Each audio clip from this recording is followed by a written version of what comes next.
couple things. All right. Call this meeting of the Springfield Local School Board to order.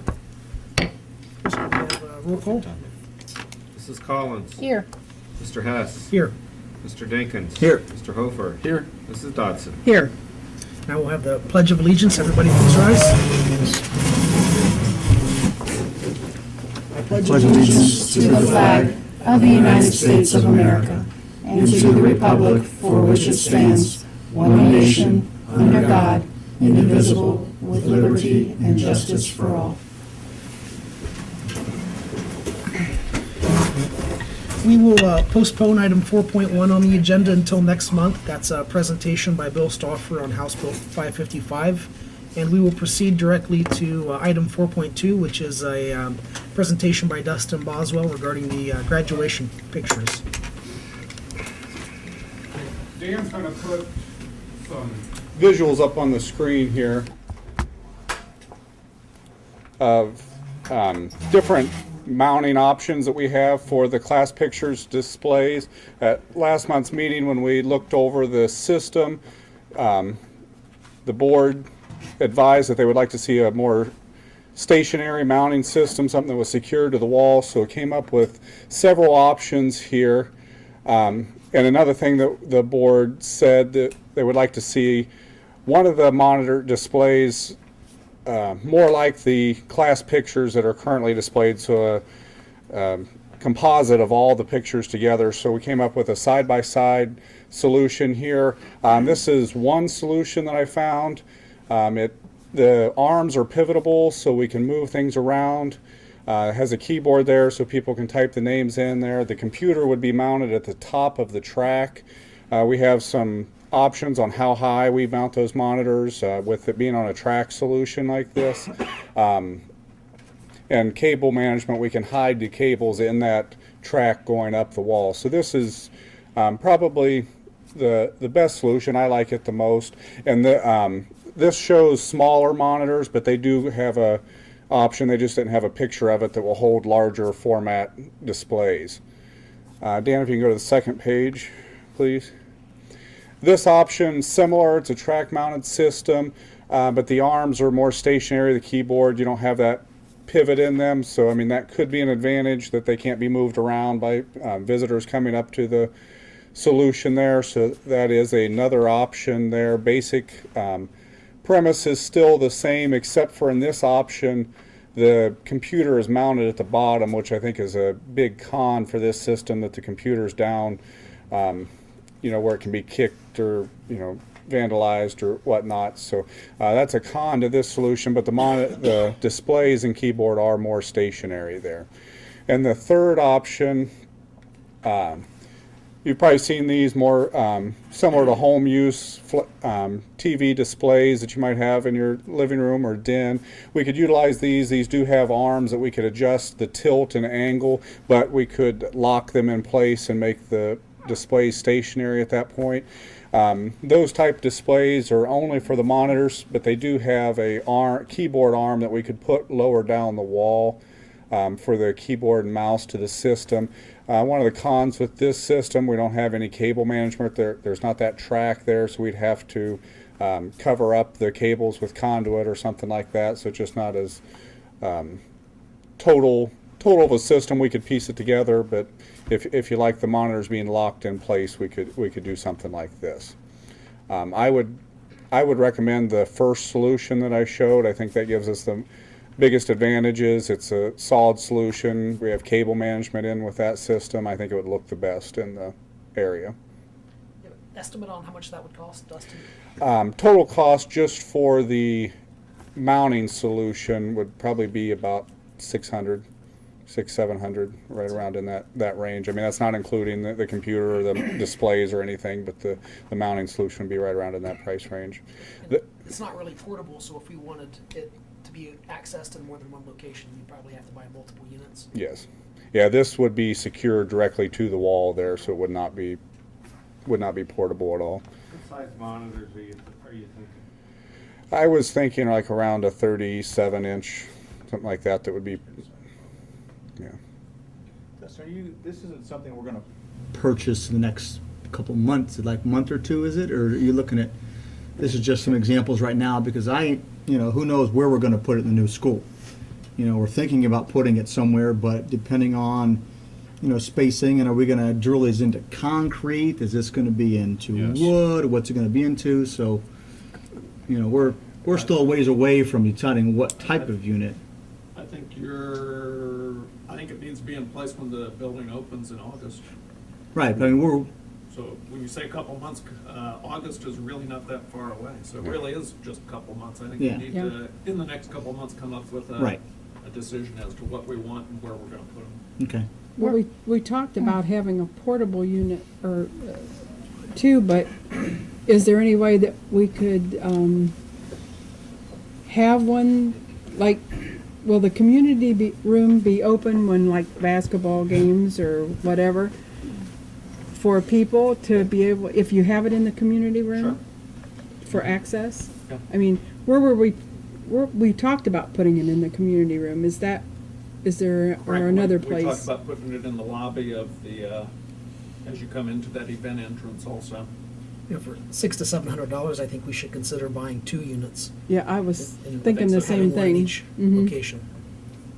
2 By the units time and you the get your monitors and everything, you're probably talking $2,500 Roughly, yeah. each. Are we No. talking 2 units and a portable? I think if you go 2 units, I think you mount them to the wall so they're fixed. It alleviates a lot of problems Yeah. down the road. I It agree. really I does. think so I think if too. you had a portable, certainly you would store it in the library when it's not being used. And, I mean, think about it, this is gonna be able to be accessed on our website, correct? So anybody who brings in their handheld devices can access it anywhere in the school. Yep. Now, how about the printing? Are we going to have printing accessible? I don't think we've gotten that far yet. Oh, okay. But we did, we mentioned that, so. Yeah, we talked about it, I think.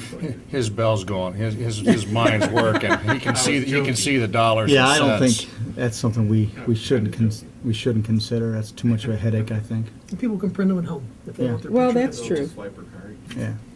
The square. Any other questions for Dustin? Good work, Dustin, we Dustin. certainly appreciate all your hard work on the Yes. project. No problem. Thank you. Never mind.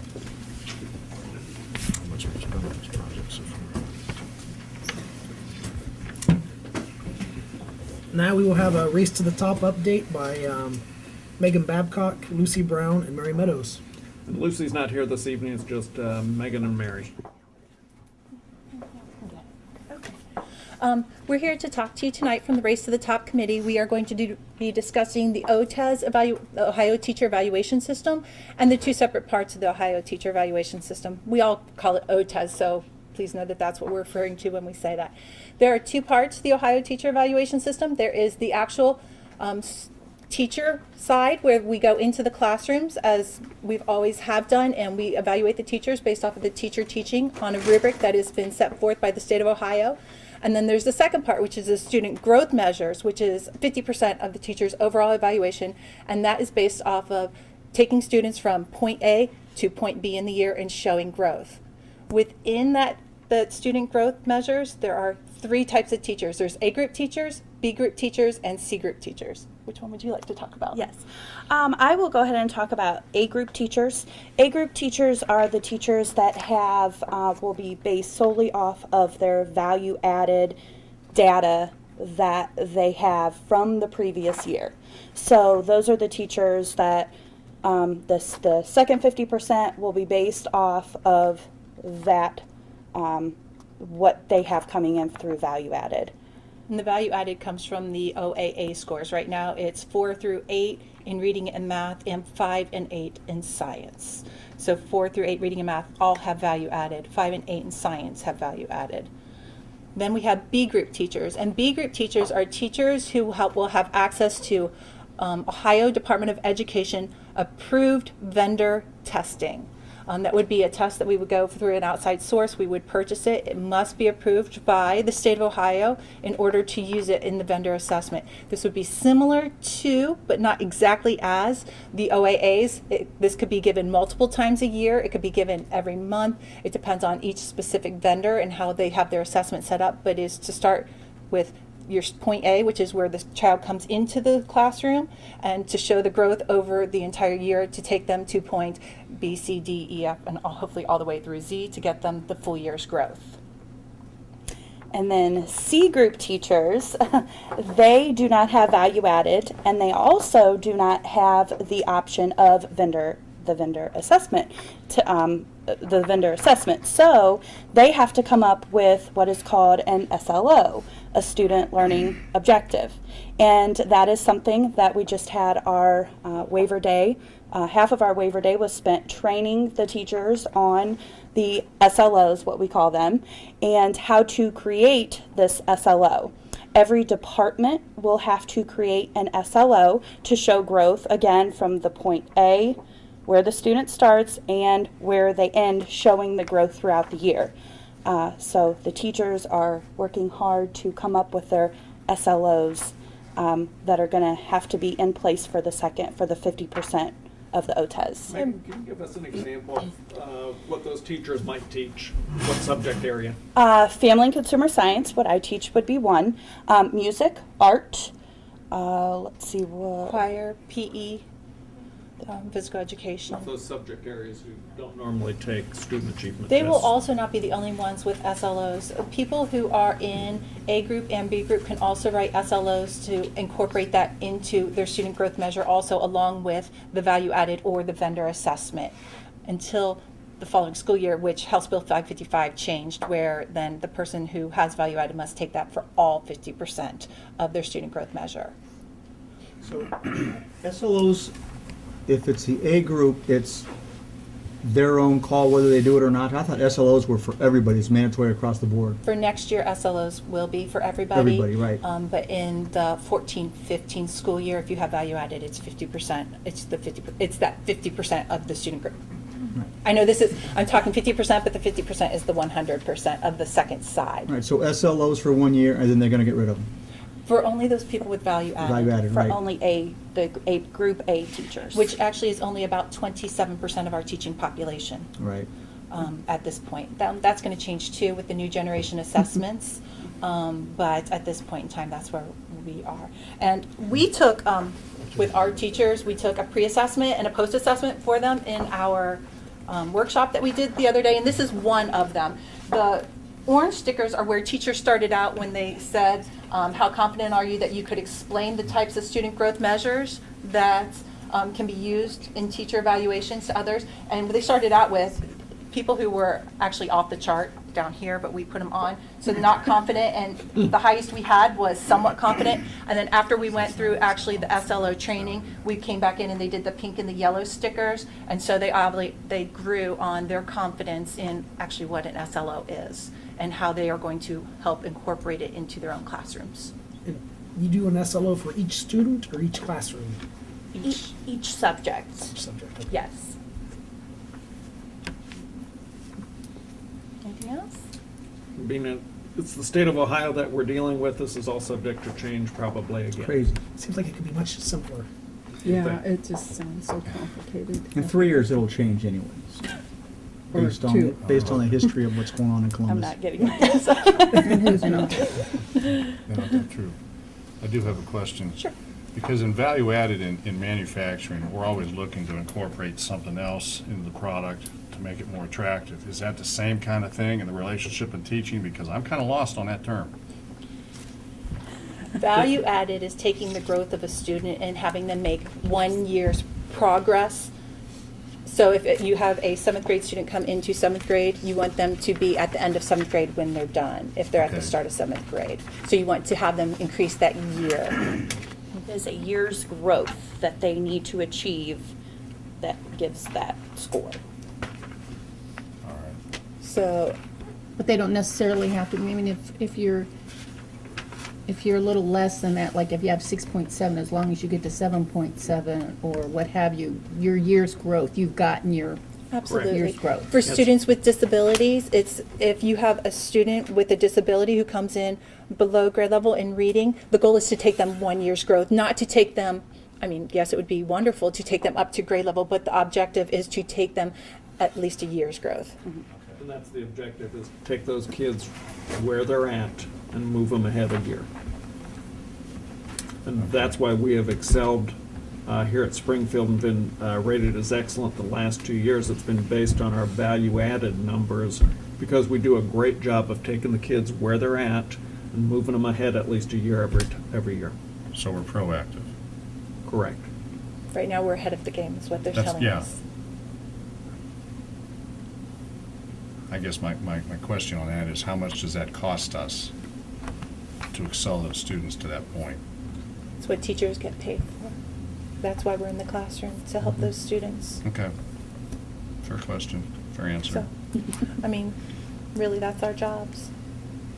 The value added really takes, their students are at so many different levels in it. And that's where it might benefit the teacher, because the teacher can't get everybody to the same level because they're not at the same starting point. Absolutely. So you're going to have the lower students and the higher students in the same classroom together.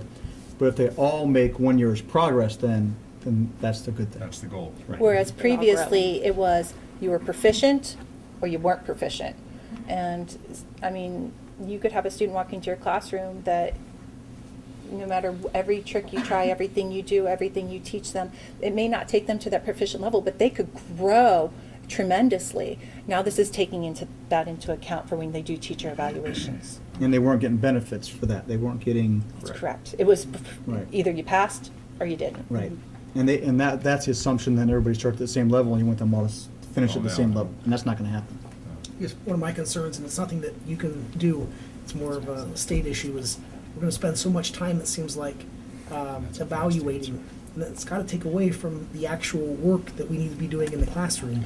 I really prefer the way we're incentivizing the entire district as a part of our last contracts, rather than doing this on an individual basis. I think you incentivize an entire district, and the teachers almost, they work together to improve maybe those that aren't doing as well. And there is part of that evaluation in the student growth measure that's called shared attribution, where you could take what the district does as a whole and take that as a percentage of that 50%. So there's some numbers involved in that too. I just hope we have a little bit of time left to teach after we're doing all the evaluating. That would be nice. Other questions? No. Thanks, ladies. Thank you. Thank you. Thank you. Thank you. It is recommended that the board approve the minutes of the organizational meeting and regular meeting of January 8th, 2013. Can I please have a motion? So moved. Second. Chris? Mrs. Collins. Yes. Mr. Hess. Yes. Mr. Dinkins. Yes. Mrs. Dodson. Yes. Mr. Hofer. Yes. Citizens' comments on agenda items are welcome at this time. Seeing none, it is recommended that the board approve payment of bills for the month of January pending audit. So moved. Second. This Chris? is the, Yes. I had one question on Summit County Educational Services for the amount that, because there was 4 checks. And I haven't seen that kind of amount go through. I have an idea what that was for? That was the semi-annual, it's a check, you could tell them exactly what services, the big services were. We purchased a lot of days. Some of them are psych services, we have speech services, those are some of our big ones that we Okay. get from the folks. That was $200,000. That's the one I'm That's looking at. correct. That's correct. Well, then Yeah, it was- when I saw that, I looked into it and actually took it over to Chuck and. Yeah, there was he- 228, 14.8, 10.1. Right. And 1,000, so, Right. It's a good question, Dave. thank you. Chris, at your convenience? Mrs. Collins. Yes. Mr. Dinkins. Yes.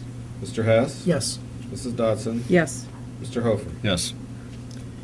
It is recommended that the board accept the financial reports from the treasurer for December 2012 and January 2013. So moved. Second. Mr. Hess. Yes. Mrs. Collins. Yes. Mr. Hofer. Yes. Mr. Dinkins. Yes. Mrs. Dodson. Yes. We have quite a list of personnel, so please bear with me. It is recommended that the board approve the following personnel items. Resignation of teacher Pete Calco effective January 28, 2013. Resignation of bus driver Dwayne Ray, effective after exhausting his sick leave balance, approximately 21 days. Resignation of classified employee Jackie Burkett, effective January 29th, 2013. Resignation of classified employee Ruth Degg, effective January 29th, 2013. Employ Andrea Grafton as a classified substitute per the negotiated contract pending proper licensure, effective first day assigned. Employ Lisa Moretz as a home instructor for the 2012-13 school year pending proper licensure. The following are sports supplementals. Approve the following sports supplemental contracts for the 2012-13 school year pending proper licensure. Scott Swan, varsity head baseball coach. Randy Jarvis, junior varsity baseball coach. Roger Arrington, varsity head softball coach. Alexa McLeister, JV softball coach. Matt Graves, varsity head boys track coach. Jody Burgess, varsity girls track coach. Aaron Skeggs, middle school boys track coach. Tim Burns, middle school girls track coach. Approve the following volunteer coaches for the 2012-13 school year pending proper licensure. Kevin Hall, varsity assistant baseball coach. Ed Rasnick, varsity assistant baseball coach. Paris Riddle, varsity assistant softball coach. Dan Cole, JV assistant softball coach. Lauren Reed, varsity assistant track coach. Paula Murphy, assistant softball coach. Reinstate Jamie Keller to her original position as educational assistant at Schropp Intermediate School, effective January 29th, 2013. Employ Marjorie Thomas as a 2-hour cafeteria employee at Roosevelt Elementary per the negotiated contract pending proper licensure, effective January 29th, 2013. Resignation of bus driver Christina Gray, effective January 31st, 2013. Employ Regina Goldinger and Andrea Grafton as 2-hour playground monitors, effective February 11th, 2012, per the negotiated contract pending proper licensure. Is that correct, 12, or should it be 13? Should be 13. Okay. Approve the following certified teacher substitutes to substitute in classified positions at the classified substitute rate of $7.85 as needed. All individuals are registered as licensed substitutes through the Summit County Educational Service Center. Jonathan Dean, Kay Donnelly, Ulrika Drake, Michelle Hay, Jared Humphrey, Regina Neal, Becky LeBeau, Bruce Lyman, Rachel McCarty, Theodore Newman, Terry Owen, Dennis Poor, Ashley Reese, Keith Rowland, Susan Schoenstein, Seth Siebert, Melanie Snyder. Employ Daniel Fulton as a substitute bus driver monitor per the negotiated agreement pending proper licensure, effective first day assigned. And employ Tammy Sumego as a substitute bus driver per the negotiated agreement pending proper licensure, effective first day assigned. And that is it. Wow. So moved. Second. Thank you. And Chris, you'll make that one amendment of the date. Read it. All right, great. Thank you. Mrs. Dodson, Yes. Mr. Jenkins, Yes. Mrs. Collins, Yes. Mr. Hess, Yes. Mr. Hofer. Yes. It is recommended that the board continue membership in the Ohio School Boards Association for the year 2013. The annual membership dues are $5,850. So moved. Second. That's based on ADM, just for information. That's an annual item. Yes. Mrs. Collins. Yes. Mr. Hofer. Yes. Mr. Hess. Yes. Mr. Jenkins. Yes. Mrs. Dodson. Yes.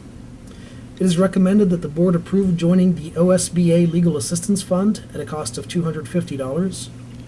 So moved. Second.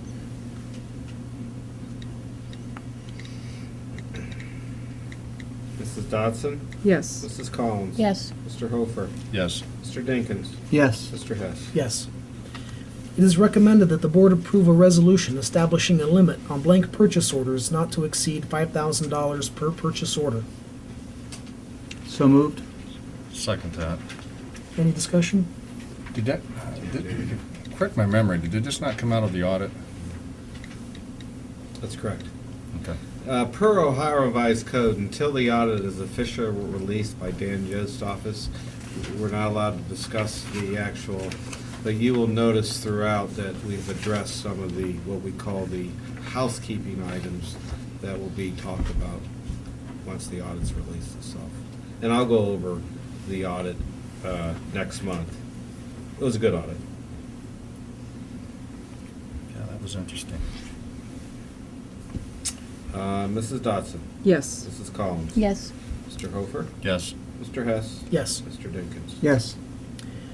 Item 13, it is recommended that the board approve a resolution for payment of bills per Ohio Revised Code, Section 5705.41D. So moved. Second. You'll be seeing this probably every month on the board agenda. Mrs. Dotson? Yes. Mrs. Collins? Yes. Mr. Hess? Yes. Mr. Dinkins? Yes. Mr. Hofer? Yes. And now we have the treasurer's report. This will be like a broken record. It's a nice broken record. If you take out your budget versus actual, the only thing right now that is still kind of up in the air are the real estate taxes that are starting to float in. You'll notice on line 101 on the first page, those collections span over 3 months.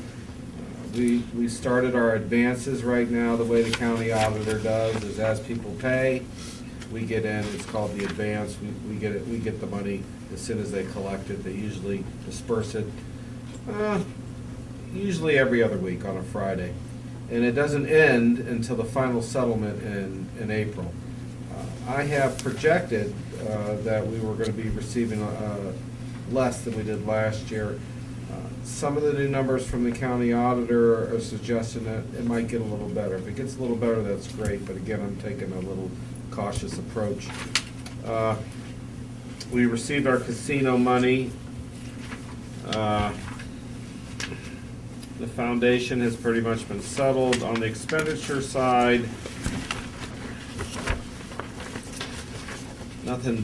everything's coming really tracking as I expected. At the beginning of the year, I expected us to be 7.5, 7.6. We're right there. Nothing dramatic's changed, which makes my life a lot easier. We're 7 months.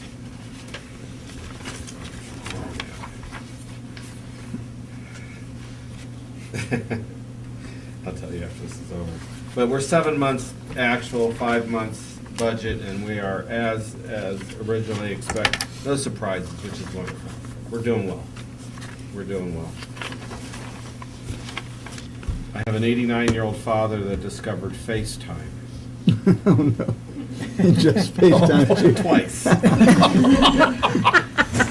We bought him an iPad for Christmas, and he seems to forget that we give him a schedule of when he can and cannot do that. He does, and I'm his number one target, obviously, along with his granddaughters, and they laugh too because I told them they're never going to answer it if they're not made up and look nice. But he doesn't.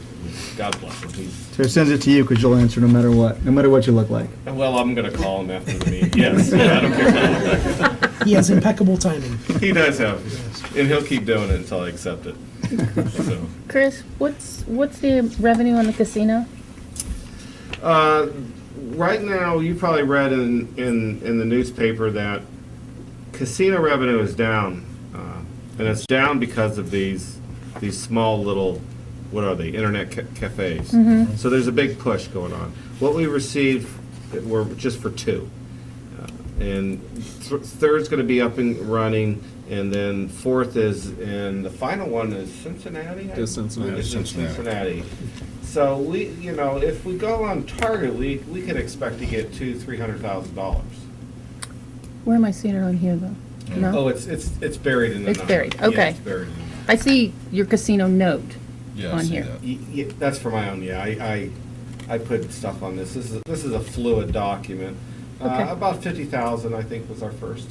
We'll take every dime we We'll can. take it. One of the things, though, and I was Chris, shocked that Kasich didn't, that wasn't part of the equation, so that's good. correct me if I'm wrong, but they're talking the casino money. It's like when the lottery first started, and there was going to be this huge windfall for schools, and there's going to be millions and millions of dollars to schools and stuff. which never really panned out. And That was a shell game. right, and it's similar to casinos. From everything I've read, is schools are getting about 1% of their annual budget from casino dollars. That's correct. That's what I read. So it's not like it's this huge windfall like they were, thinking it's going to be millions of dollars. We are getting dollars. It's nice, obviously. We'd like to get as much as we can, but it's not this big, huge windfall that people think it's going to be. I think the biggest misconception is, I said this when I first started my career at my other district, which is the smallest of the small, and I would ask people, how much do you think it costs to run a school district? And I would ask all types of people, and they were all very, very low. If you don't understand it, it costs Springfield local schools $24 million, say, to run a school district. But you take $24 million divided by 365 days, if you have a calculator, that's how much it costs per day. So $50,000, won't even run a district for a day. And I don't think people understand that running a school district, even, as efficient as we are, and we've reduced our costs millions and millions of dollars a year, and that's why we're in the boat we're in right now. It's still very costly. It's not cheap, and so that's hard for us as treasurers when people come out and said, "You got $100,000," and you don't want to say, "Oh, well, that's not a lot of money," because it is a lot of money, and we're very thankful. But in the whole scheme of things, $100,000 divided by $24 million is not that much. So, and things are, right now, thank goodness, natural gas is low, but we have the Affordable Health Care Act.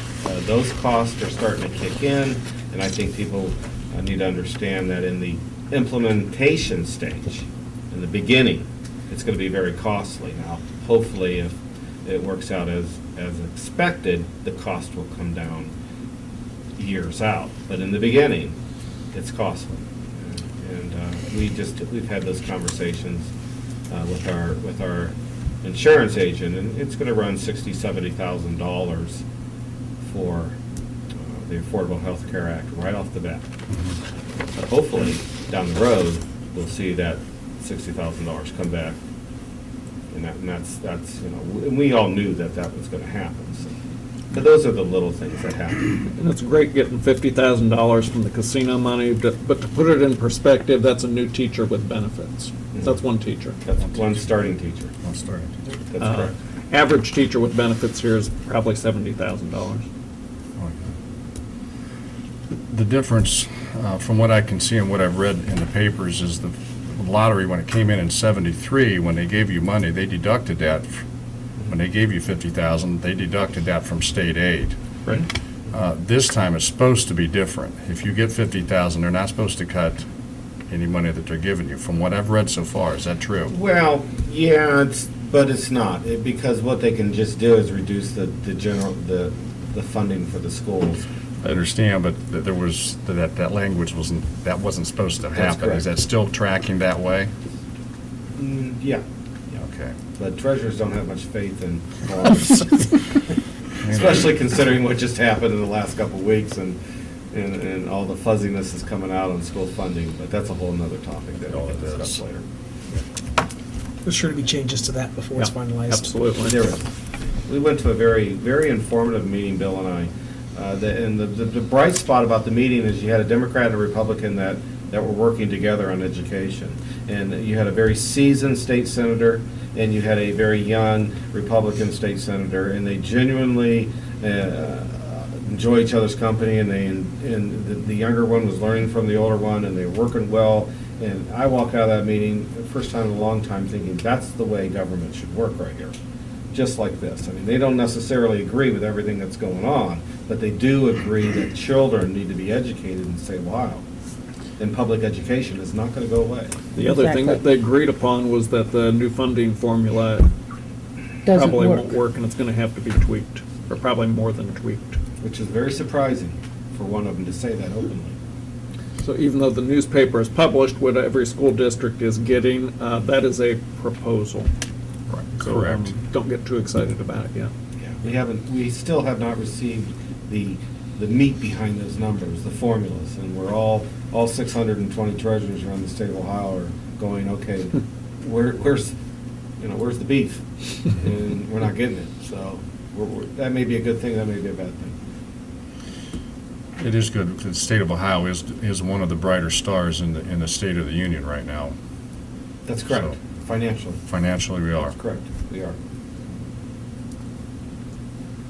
All right, with no further discussion, we'll have the business manager's report. The month of January for food service finished $5,900 in the black. That's kind of tracking just as last year,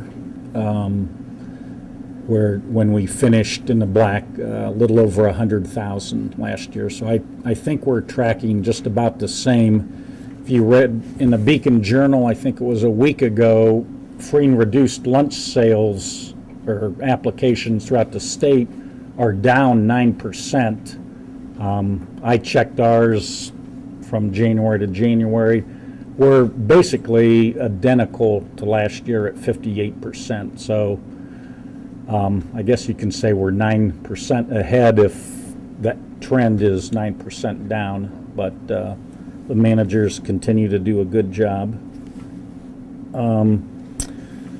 The Ohio EPA every 4 years conducts a survey of our water systems and wells. They finished that up, got the letter mid-January. The 8 major elements they review include the water source, treatment, distribution, the finished water, storage, pumps, controls, monitoring, and testing. We had a few minor requirements that we completed, but we are in full compliance, and so our wells and water and water systems are very safe.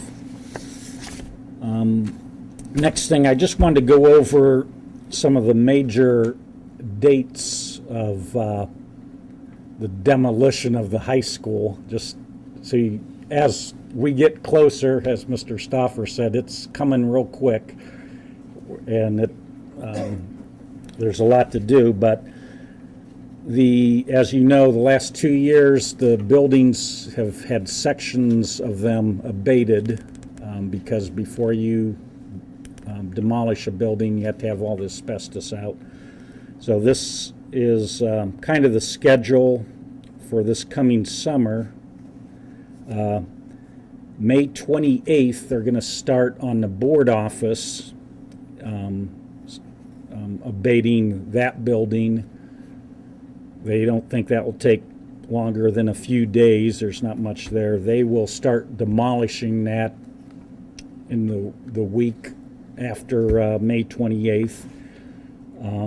Central building, they're going to start a second shift crew June 3rd to 7th. They can work on boiler rooms, downstairs, other areas they can abate, but that will all be done on second shift.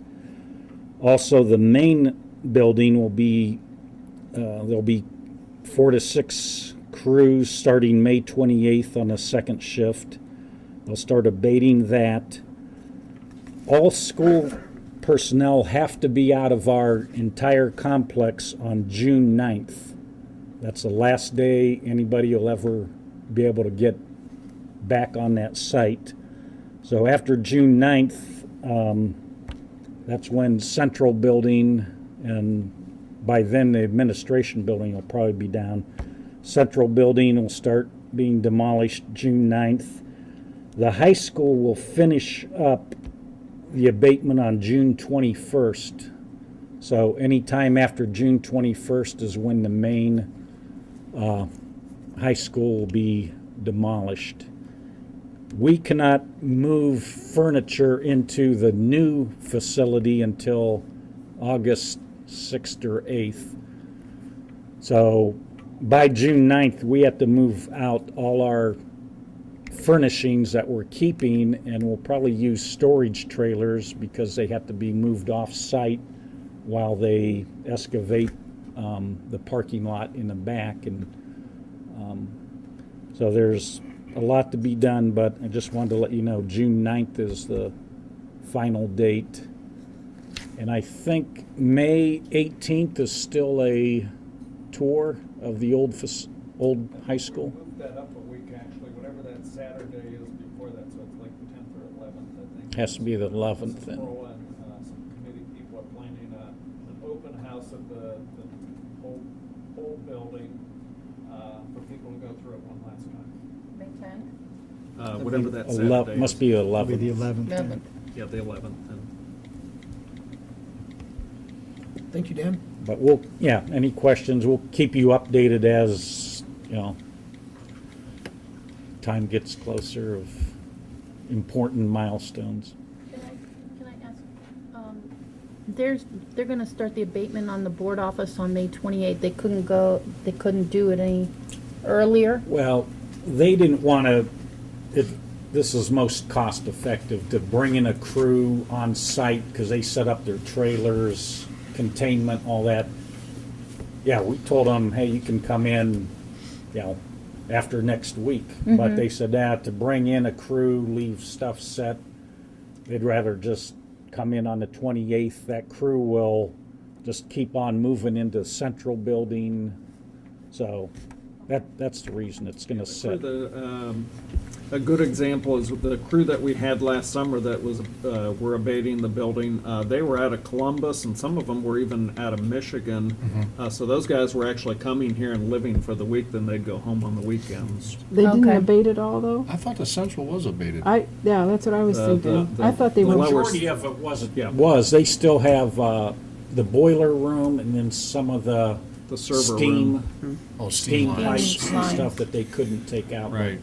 I would say Central's like 90%. 90% complete. Okay. Thank you. Thanks, Dan. Superintendent's report? Like Dan said, opening of that new building is coming very, very fast. There's lots to do before we open. I'm happy to announce, though, that we are moving out of the board offices. Friday is our last day in the board offices where we currently are. Some of us, Janet Greathouse has already moved. She's already in the new facility. It is carpeted, it's painted, the furniture came today, it's put together, it's in the offices, it looks great. Dustin and his team have been working to set up computers. I know they're taking mine over tomorrow, so I'm going to be working out of the new place part of the day tomorrow, some days out of the old place, but everybody's excited to be moving. It looks fantastic. Some of the other things going on is, don't forget, we have a work session scheduled for Saturday at 9 a.m. in the new boardroom, in the new admin building, so that's exciting. We have a basketball game tonight, Springfield against Akron North. It's the boys' final home game. It's also Sweetheart Court, I hear. It's senior night, and it's the very last varsity event ever in that gym. So it's going to be a special night. I know they have some special things planned at the end of the game. So we're trying to get out of here fast because I know some of us would like to go to the game. And just want to thank Michelle and Mary for hosting the board meeting tonight. We appreciate it. Thanks for getting everything set up for us. Next month, we're at Schraub. That's it. Thank you, Bill. Items worthy of your note: February 21st, high school and Spring Hill conferences from 4 to 7 p.m. February 23rd, board work session at 9 a.m., and that is at the new board offices. March 15th, end of third quarter. March 19th, next regular Board of Education meeting, 6 p.m., Schropp Intermediate Cafeteria. March 21st, Young Elementary, K through 3rd conferences from 4 to 8 p.m.